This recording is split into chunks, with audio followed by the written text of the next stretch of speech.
Sejam muito bem-vindos a mais uma live. Essa é a terceira live que nós estamos fazendo aqui nessa semana, tratando aí a respeito da nossa série do estudo no livro de Salmos.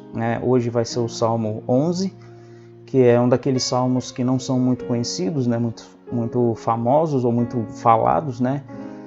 Entre os mais conhecidos a gente tem o Salmo 119, pelo seu tamanho, o Salmo 23, o Salmo 91, são salmos que são mais abordados em pregações, em estudos e coisas desse tipo. Então nessa série aqui eu tentei trazer alguns salmos que são menos explorados, talvez porque eles ofereçam alguma dificuldade a mais para se interpretar, mas eu acredito que o conteúdo dos salmos menos famosos é tão importante ou tão rico quanto o conteúdo desses salmos que são mais conhecidos, tá bom?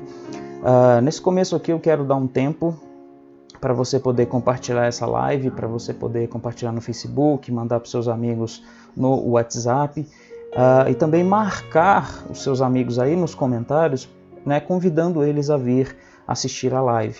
Nós vamos falar hoje do Salmo 11, cujo título que eu dei aqui foi O Verdadeiro Refúgio, tá bom? Então compartilha aí, manda isso daí para os seus amigos.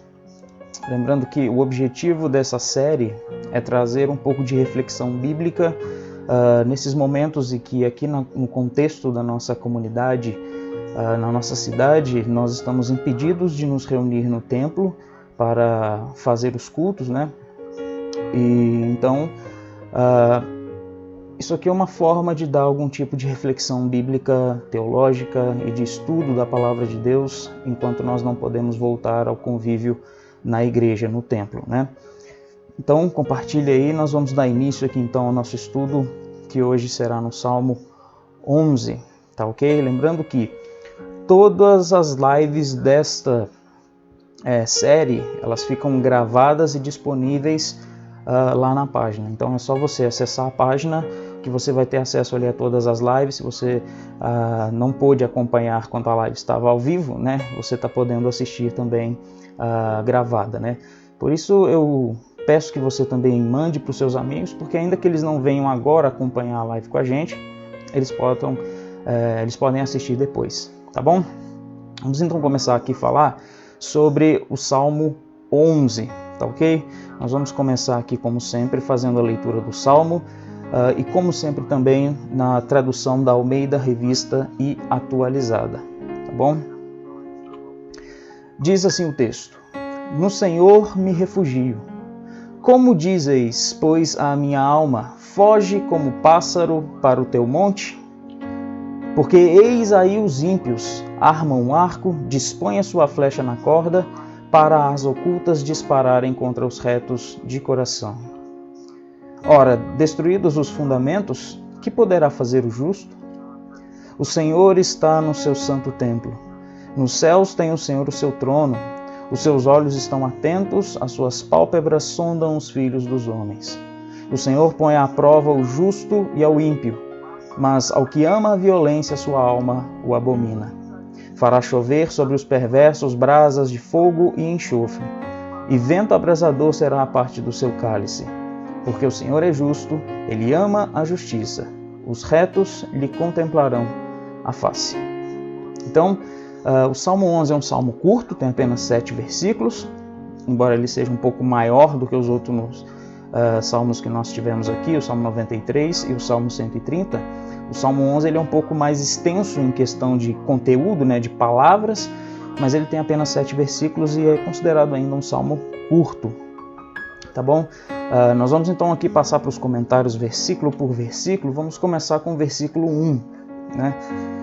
Bom, esse salmo é um salmo de Davi e ele expressa uma de suas experiências de perseguição. Então, esse salmo, esse cântico, essa poesia foi composta pelo rei Davi, e ela tem como base uma das suas experiências em que Davi estava sendo perseguido, provavelmente por Saul, ou por seu filho Absalão, depois dele já ter sido coroado como rei de Israel.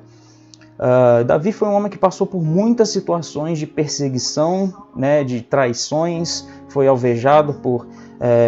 invejado por inimigos, foi alvo de muitas maldades feitas contra ele. Obviamente ele não era santo, perfeito e não é nada disso, mas ele padeceu muitas tribulações desse tipo. E esse salmo ele expressa uma dessas situações. O salmo começa com uma certeza de confiança. O refúgio de Davi é o Senhor. Então a primeira coisa que Davi diz no salmo é: no Senhor me refugio. O salmo já começa com essa certeza, né? Em seguida, Davi questiona seus conselheiros, que lhe disseram para fugir e buscar abrigo em um monte. Davi começa dizendo, né? No Senhor me refugio. A certeza de Davi era essa. Aí depois ele questiona: como dizeis, pois, a minha alma? Com quem que Davi está falando? Ele está falando com seus conselheiros, com seus assessores. E ele está questionando: como que vocês me dizem, né? Foge como pássaro para o teu monte. A ideia aqui é que o conselho que deram para ele foi esse: para que ele fugisse como um pássaro para se esconder em um monte. A expressão teu monte, que aparece no final do versículo 1, se você ver, foge como um pássaro para o teu monte, sugere que os conselheiros indicaram para Davi um lugar específico que poderia oferecer refúgio para ele, ou seja, um lugar que Davi conhecia, uma espécie de, talvez, uma caverna, talvez um lugar onde ninguém mais conhecesse aquele lugar. E eles disseram: olha, Davi, foge, vai para aquele lugar lá que você sabe que você vai estar seguro. A analogia dos conselheiros de Davi é que ele buscasse abrigo entre as rochas, assim como fazem os pássaros. Então, essa ideia de foge como pássaro é para mostrar tanto o fato, primeiro, né, de que Davi deveria fugir como um pássaro foge dos seus caçadores, né, para encontrar abrigo em um lugar alto, né, que seria um monte, um lugar alto, fora da vista deles, né, fora do alcance deles. O versículo 2 e o versículo 3, eles são um pouco complicados de você entender. Por quê? Porque é difícil saber onde terminam as palavras dos conselheiros de Davi e quais são as próprias meditações de Davi, né? Então Davi começa citando os conselheiros dele no versículo 1, porque os conselheiros disseram para ele: foge como um pássaro para o teu monte. A questão é, o versículo 2 e o versículo 3, eles são palavras dos conselheiros de Davi ou são meditações do próprio Davi, né? A Almeida Revista Atualizada, que é essa versão que eu uso aqui como padrão, ela não traz indicação de citação. Então não dá para saber onde que termina aqui o conselho dos assessores de Davi. Mas a nova versão transformadora, que é a NVT, ela possui essa indicação usando aspas, né? E a NVT, então, ela vai usar aspas lá em cima no versículo 1, né? Foge como pássaro para o teu monte, ela abre aspas aí, e vai terminar só no final do versículo 3. Então o versículo 2 e o versículo 3 fazem parte daquilo que os conselheiros disseram para Davi. Já a nova versão internacional, que é a NVI, ela coloca aspas só na parte B do versículo 1. Ou seja, os versículos 2 e versículo 3 seriam, de acordo com a nova versão internacional, meditações do próprio Davi, né? Então existe essa diferença aí nas traduções. A Almeida Revista Atualizada não coloca nenhuma indicação, então não dá para saber o que a comissão de revisores da tradução de Almeida entende aqui como citação, mas tem uma forma da gente saber, né? O tom pessimista do versículo 3, em contraste com a declaração do versículo 1, favorece a citação dos conselheiros da parte B do versículo 1 até o versículo 3, exatamente como coloca a NVT, a nova versão transformadora. Por que eu acredito que é assim? Observe o versículo 3, né? Ele diz: ora, destruídos os fundamentos, que poderá fazer o justo? É um versículo muito pessimista, né? No sentido de que o justo já não tem mais o que fazer. Só que isso não se coaduna com o pensamento de Davi, porque no versículo 1 ele mostra a confiança que o refúgio dele era o Senhor. Então, é mais provável que a citação dos conselheiros de Davi comece no versículo 1, quando eles aconselham Davi a fugir para o monte, e só termine no versículo 3, ou seja, o versículo 2 e o versículo 3 são parte do conselho dos assessores de Davi. Então, os conselheiros de Davi lhe disseram para fugir, e o motivo dessa fuga é o quê? É que os ímpios se levantavam contra ele, e nesse caso, no versículo 3, né, o que mais Davi poderia fazer? Então é como se os conselheiros de Davi dissessem para ele: olha, Davi, foge, vai para o monte, porque os ímpios estão armando o seu arco e estão querendo dispará-lo contra os retos de coração. Nesse contexto, o que mais você pode fazer, né? O termo fundamentos, no versículo 3, né? Ora, destruídos os fundamentos, o que se refere a esses fundamentos, né? É provavelmente uma referência a dispararem contra os retos de coração. Como assim? É no sentido de que os ímpios não respeitam mais a justiça. Essa destruição dos fundamentos seria um respeito pelo justo. Quando os ímpios perdem o respeito pelo justo, o que o justo pode fazer? Ele só pode fugir. Esse era o argumento que os conselheiros de Davi estavam usando com ele. Olha, Davi, foge, porque os ímpios estão contra você, eles vão vir contra você, eles vão te perseguir, né? E nesse contexto, já que eles não respeitam mais a justiça, então já não tem mais nada que nós possamos fazer. Porque o que protege o justo é justamente a sua justiça, né? Se a gente comparar com questão de lei, se a lei não é mais respeitada, então o que a gente pode fazer, sendo que a nossa arma é a lei, né? Sendo que aquilo que nos protege, entre aspas, é a lei. Se a lei não é respeitada, do que vale a lei? Do que vale a justiça? É isso que é o argumento dos conselheiros de Davi. Olha, Davi, foge, corre, porque esses homens não respeitam mais a justiça, né? Os fundamentos aqui é uma referência a essa justiça. Se eles não respeitam mais isso, então você não pode fazer mais nada. Não tem mais nada que você possa fazer senão fugir. Então o argumento deles é justamente esse, que Davi não tem opções além de fugir e se esconder. Aqui termina o argumento deles. Então nessa primeira parte a gente só vê o quê?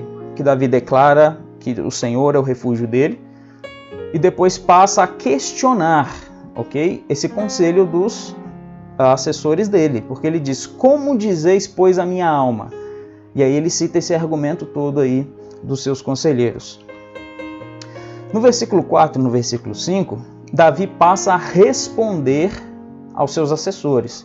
Primeiro Davi questiona: como que vocês falam isso para mim? E aí ele começa a responder por que ele disse que o Senhor é que é o refúgio dele.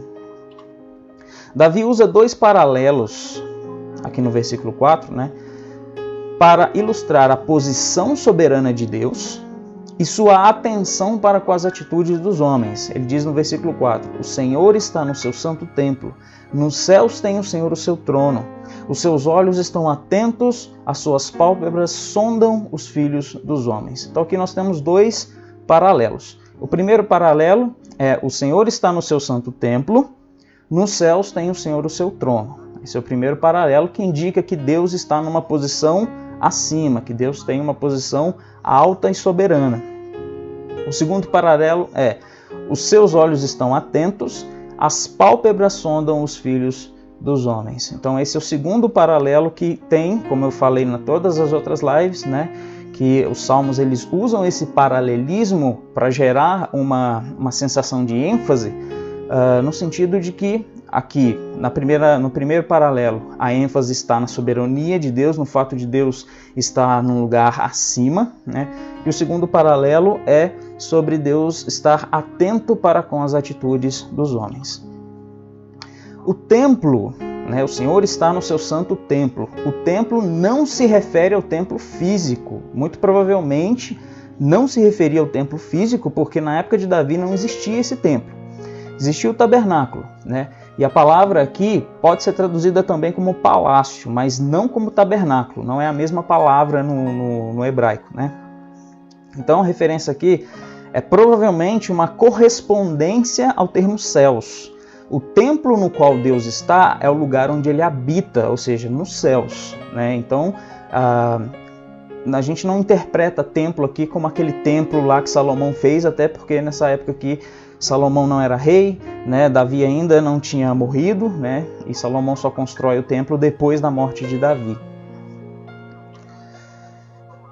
O segundo paralelo é justamente para mostrar que Deus está atento aos homens. O primeiro é para mostrar que Deus habita num lugar alto e que Ele é soberano. O segundo paralelo é para mostrar que Deus está atento aos homens, vendo suas obras e examinando as suas atitudes. Por isso que ele diz, sondam as pálpebras do Senhor, sondam os filhos dos homens, né? No versículo 5, né, que diz assim, o Senhor põe à prova ao justo e ao ímpio, mas ao que ama violência, sua alma o abomina. Essa prova que o texto menciona, ela é um pouco difícil de interpretar. Existem interpretações concorrentes para o que poderia ser essa ideia de provar o justo e o ímpio. Alguns vão sugerir que essa prova é no sentido de que Deus dá lutas e dificuldades tanto para o justo quanto para o ímpio. É uma interpretação válida, que inclusive usa o próprio Salmo como base, né? No sentido de que Davi está dizendo que ele mesmo sofre essa perseguição, assim como os ímpios também sofrem o mal, mas isso atenta, eu acredito que essa interpretação atenta contra a própria conclusão do Salmo. Eu acho que a melhor interpretação é que essa prova se refere à sondagem do versículo anterior, né? Ou seja, Deus não está inerte, Deus está atento às atitudes dos homens, estão julgando, e Deus está julgando essas atividades, separando quem é justo e quem é ímpio. Então esse é o sentido de Deus provar os justos e os ímpios, ou seja, Deus separa uns dos outros. Deus define quem é justo e quem é ímpio de acordo com aquilo que ele observa. Ele vê que os justos praticam a justiça e vê que os ímpios praticam a impiedade. E é justamente a parte B desse versículo 5, né, que diz, mas ao que ama a violência, sua alma o abomina, que mostra o resultado, né, daquilo que ele estava observando, né? Porque Deus observa que o justo pratica a justiça e observa que o ímpio pratica aquilo que é mal. Então, quando Davi diz que Deus abomina aqueles que praticam a violência, Deus está dizendo que Deus julga os ímpios, observa as obras deles, vê que são obras más e Deus as abomina, né? Davi usa aqui a palavra violência porque provavelmente é o tipo de perseguição a que ele estava exposto. Então esses homens estavam tentando fazer algum tipo de violência contra ele. Porque até lá no versículo 2, quando a gente lê sobre armar o arco e dispor a sua flecha na corda para disparar contra os retos de coração, isso pode ser calúnia, isso pode ser algum tipo de perseguição jurídica, pode ser vários tipos de perseguição, mas aqui no versículo 5, Davi meio que deixa claro que trata-se de uma perseguição que inclui violência, né? O versículo 6 e o versículo 7, ele encerra a argumentação de Davi no Salmo, né? Depois de dizer que Deus conhece e abomina os ímpios, Davi descreve qual será o destino deles, no versículo 6, né? Ele diz, fará chover sobre os perversos brasas de fogo e enxofre, e vento abrasador será parte do seu cálice. Fogo e enxofre aqui nesse versículo é uma referência à destruição de Sodoma e Gomorra, né? E que é um exemplo de juízo instantâneo e aterrador. É um exemplo bíblico muito conhecido que é tomado em várias partes da Bíblia. Jesus fala sobre o julgamento de Sodoma e Gomorra, Judas depois vai aludir a esse julgamento também. E aqui Davi usa essa referência para mostrar que a destruição, o juízo, o castigo promovido por Deus contra a impiedade, ela é muitas vezes rápida, instantânea e total. Então Davi descreve aqui qual é o destino daqueles que amam a violência, né? Eles são destruídos por Deus de maneira rápida e completa. A chuva de brasas que a gente vê ali, né, faz paralelo com o vento abrasador, né, enfatizando a natureza destruidora do juízo de Deus sobre os ímpios. Então aqui a gente tem mais um paralelismo, né? Fará chover sobre os perversos brasas de fogo e enxofre, e depois o outro paralelo, vento abrasador será a parte do seu cálice. Então chuva e vento são duas palavras que se correspondem para dar ênfase no fato de que Deus irá trazer juízo sobre eles. Alguns comentaristas podem até acrescentar que esse tipo de juízo de Deus seria feito por meio de causas naturais, porque ele usa aqui a chuva e o vento, né, que são elementos da natureza para poder trazer o juízo, né? Mas isso aí é um pouco além daquilo que o texto diz. Aqui a gente entende que Deus vai trazer juízo, né? A natureza exata desse juízo não está expressa, só que a gente pode entender é que ele será completo e total, né? Já no versículo 7, Davi responde o motivo da sua declaração no versículo 1. Lembra que Davi tinha dito que o refúgio dele era no Senhor? E o motivo de Davi encontrar o seu refúgio no Senhor era o fato de Deus ser justo e amar a justiça. Então Davi termina o salmo da mesma maneira que ele começou, né? Declarando que Deus é refúgio seguro para aqueles que amam a justiça. Então Davi diz que Deus observa os homens, pesa, examina as suas atitudes que os fazem ímpios ou os fazem justos. Os ímpios ele castiga e os justos são aqueles que lhe contemplarão a face. Está aí na parte B do versículo 7. Os retos lhe contemplarão a face. Então, enquanto os ímpios são destruídos, os justos contemplarão a face do Senhor. Essa é a conclusão que Davi traz para o Salmo. Então, o argumento de Davi é que ele se refugia no Senhor porque ele é justo, né? Então, quando os seus assessores questionam para ele, mas Davi, você só pode fugir, você não tem para onde mais o que fazer, a sua única opção é fugir. Davi responde para eles, não é essa a minha única opção. Essa não é a minha única opção, porque o meu refúgio não está no monte. O meu refúgio está em alguém que está maior do que os montes, que está sentado nos céus, no seu templo, que é o Senhor, que está atento a tudo que está acontecendo aqui comigo, que sabe que eu sou justo, que sabe que eles são ímpios. Deus trará juízo sobre eles e eu permanecerei contemplando a face do Senhor. Esse é o argumento que Davi coloca aqui para responder aos seus assessores. Tá bom? Então vamos ver um resumo aí, né?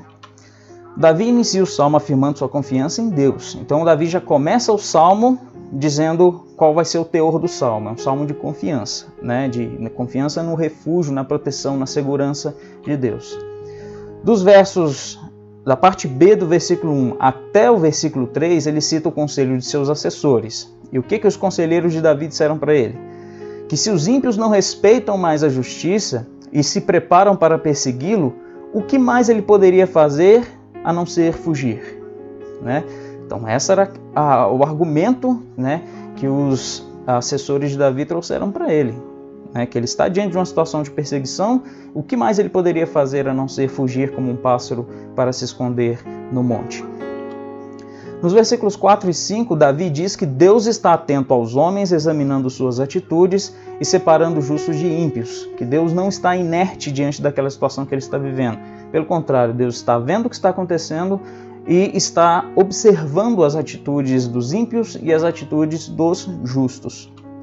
No versículo 6, então, ele vai descrever o castigo aterrador que Deus trará sobre os que praticam a violência. Então, Davi já está dizendo que o refúgio dele é no Senhor, porque Deus irá castigar aqueles que estão perseguindo ele. E no versículo 7, então, por fim, ele reforça a sua confiança de que estará seguro, pois Deus é justo e ama a justiça. E Davi é aquele que pratica a justiça aqui no contexto desse salmo. Então, Davi tem a confiança de que ele será livre dessa perseguição e de que os seus perseguidores serão destruídos por Deus. Então, em resumo, o salmo revela a confiança de que o verdadeiro refúgio de Davi não é nos montes, mas na justiça de Deus, né? Um paralelo interessante com um salmo conhecido, que é o Salmo 121, em que os montes e Deus também são colocados como fontes de refúgio, né? E o salmista lá também acaba observando que o socorro não vem dos montes, né? O socorro vem do Senhor. A mesma coisa Davi coloca aqui. O refúgio dele não está nos montes. O refúgio dele, o verdadeiro refúgio dele é a justiça de Deus. Quais são as aplicações que nós podemos tirar disso para a nossa vida? Amém? Então, primeiro, nós devemos ter a ciência de que nossas próprias forças e todos os nossos recursos não serão suficientes contra muitas das adversidades que enfrentaremos nesse mundo. Então, da mesma forma que Davi tinha a consciência de que fugir para o monte, fugir para os montes, talvez não seria suficiente para aplacar a ira dos seus perseguidores, muitas vezes as dificuldades que nós enfrentamos nessa vida, as perseguições, as tribulações, a gente não vai conseguir resistir por meio de nossas próprias capacidades, né? Não adianta a gente querer fugir para o monte, não adianta a gente querer usar nossos recursos que estão à nossa disposição. Muitas vezes eles vão ajudar, mas também muitas outras vezes eles não serão suficientes. Então nós vemos pessoas que têm às vezes dinheiro, que têm influência, que têm muitos contatos, muitos amigos, mas no momento às vezes de uma dificuldade, nada disso é suficiente para que ela passe por aquilo, para que ela suporte aquela tribulação. Assim como Davi era nesse momento alguém de influência, né? Se aqui essa perseguição foi por conta de Saul, mesmo antes de Davi assumir o reinado, ele já tinha muitas pessoas que o seguiam. Então ele tinha uma influência, ele tinha recurso, ele tinha amigos, mas mesmo assim isso não seria suficiente para ele nesse momento. Se ele já fosse rei, mesmo sendo rei, tendo recurso, tendo um exército, tendo amigos, tendo soldados, tendo dinheiro, tendo posses, nada disso parecia ser suficiente para ele aqui. O único refúgio verdadeiro que Davi tinha e o único refúgio verdadeiro que nós devemos ter é o Senhor. Segunda aplicação interessante para a nossa vida a partir do nosso estudo aqui desse salmo é que nós devemos saber que Deus não está inerte, ainda que pareça ser assim. Ele está atento à nossa vida e Ele conhece nossos passos, dificuldades e tribulações. Essa é uma certeza que levou Davi a confiar em Deus. Davi só confiou em Deus porque ele tinha certeza de que Deus estava observando essa situação, que Deus estava observando o que estava acontecendo com ele. Então, na nossa vida tem que acontecer da mesma maneira. Nós temos que ter a certeza de que Deus está no controle daquilo que está acontecendo conosco. Quando a gente acredita, começa a achar que Deus não é suficiente para nós, ou que Deus não está se importando com aquilo que acontece conosco, a nossa tendência é justamente buscar outras opções que muitas vezes não vão servir de nada ou não vão nos ajudar. Começamos a colocar a nossa confiança última, a nossa esperança maior nas coisas desse mundo, que muitas vezes se desfazem com muita facilidade, que nos impedem de confiar em Deus. Acabamos criando ídolos, acabamos transformando a nossa vida em uma vida de dependência de alguma coisa desse mundo, quando na verdade, se a gente acreditar, se a gente confiar que Deus está no controle, que Deus está observando tudo, que Deus conhece a nossa vida e conhece nossas dificuldades, fica mais fácil de confiar em Deus e de buscar abrigo nele em momentos de tribulação, tá bom? Terceira e última aplicação, né, que a gente pode observar nesse salmo é justamente a conclusão, a mesma conclusão que Davi chega, né? Nosso refúgio, descanso e confiança precisam estar em Deus, pois Ele é o verdadeiro esconderijo dos justos, né? Mais do que sermos salvos dos perigos, isso é importante, sendo justos poderemos contemplar-lhe a face. Então a grande conclusão que Davi chega aqui no Salmo não é sobre a destruição dos ímpios, não é sobre ele ser justo ou Deus ser justo, mas é o fato de que os retos ou os justos lhe contemplarão a face. Porque muitas pessoas às vezes buscam essa segurança em Deus de maneira um tanto utilitarista, ou seja, elas usam Deus como uma espécie de crédito, né, ou de cartão de crédito. Elas só usam aquilo ali quando não tem outro jeito, quando a pessoa... às vezes a pessoa não frequenta igreja, às vezes a pessoa não tem vida de fé, às vezes a pessoa não tem costume de praticar as coisas da fé, de crer, de ir na igreja, de ajudar o próximo. É uma pessoa que vive a vida dela de maneira desregrada e sem atenção para as coisas de Deus, mas quando chega numa tribulação, ela começa a procurar começa a procurar Deus, começa a buscar Deus só para resolver aquele problema. Ou seja, essa busca de Deus ela não é verdadeira, ela é você tem interesses muito egoístas, né?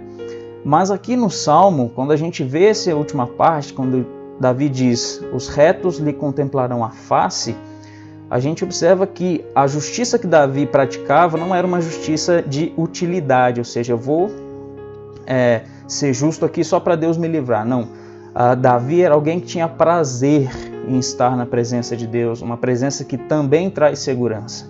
Então, nós também devemos buscar a Deus dessa maneira, né? Buscando essa segurança em Deus, mas não a segurança em si. Buscar a segurança em Deus, buscar refúgio no Senhor, não pode ser o nosso objetivo por si mesmo. Não é. O nosso objetivo final não é buscar a Deus, buscar segurança em Deus, mas buscar o próprio Deus, servir ao próprio Deus. Porque quando nós estivermos então contemplando a face do Senhor, nós estaremos seguros junto dele. Amém? Essa é a conclusão que Davi teve, essa é a conclusão que ele registrou aqui nesse salmo, que também é bastante instrutivo para nós também por esses motivos, tá bom? Então esse foi o Salmo 11, um salmo bem desconhecido, pouco utilizado em pregações, em estudos e coisas desse tipo, mas que tem um ensinamento muito importante para nós sobre onde nós vamos buscar o nosso refúgio, né? Nosso refúgio não pode estar nos montes, ele tem que estar no Senhor. Amém? Essa foi nossa terceira live, né, sobre o nosso estudo aqui no livro de Salmos. Eu não sei ainda se a gente vai continuar aí na semana que vem, eu tenho que ver o feedback do pessoal como é que tá, né? Mas se a gente for continuar, então será na terça-feira, tá, da semana que vem, na terça, na quinta e também no sábado, assim como foi essa semana, também será na semana que vem, se a gente for continuar, né? Como de costume, eu também não sei qual salmo que será na terça-feira, se a gente continuar, né? Mas aí, se for o caso, né, será na terça-feira às 20 horas também. Nós vamos fazer um estudo rápido aqui sobre um salmo como foi esse, tá ok? Eu agradeço a todos vocês aí que ficaram com a gente aqui. Eu estou acompanhando aqui no celular do lado do pessoal que entra, né, o que o pessoal escreve e tal. E a gente tem tido um retorno interessante, um retorno bacana aí desse trabalho que a gente tem feito aqui, tá ok? Então, muito obrigado aí pela sua presença, você que acompanha essa live até aqui, que Deus abençoe a sua vida, e você que está assistindo depois da live, né, ter terminado, quando ela está gravada, esteja atento aí na nossa página da igreja aí no Facebook, porque sempre que a gente for fazer a live aqui, eu vou publicar mais ou menos na hora do almoço, qual será o salmo daquele dia, qual será o tema, para que a gente já possa fazer esse estudo aqui à noite. Tá bom? Muito obrigado, Deus abençoe a sua vida e até a próxima.